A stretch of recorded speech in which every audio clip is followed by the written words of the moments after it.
গল্প বলা কবি সুকুমার রায়। এক যে রাজা, থাম না দাদা, রাজা নয় সে রাজ পেয়াদা। তার যে মাতুল, মাতুল কিসে, সবাই জানে সে তার পিসে। তার ছিল এক ছাগল ছানা, ছাগলের কি গজায় ডানা। একদিন তার ছাদের পরে, ছাদ কোথায় টিনের ঘরে, বাগানে এক উড়ে মালি, মালি নয় তো মেহের আলি। মনের সাধে গাইছে বেহাগ, বেহাগ তো নয় বসন্ত রাগ।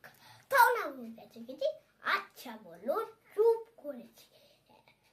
এমন সময় বিছানা ছেড়ে হঠাৎ মামা আসলো তেড়ে। ধরল সে তার ছুটির ঘোড়া, কোথায় ছুটি টাকছে ভরা। হোক না তোরটা দেখি লক্ষ্মী ছাড়া, মুখ দেখি ধরবো ঠেসে।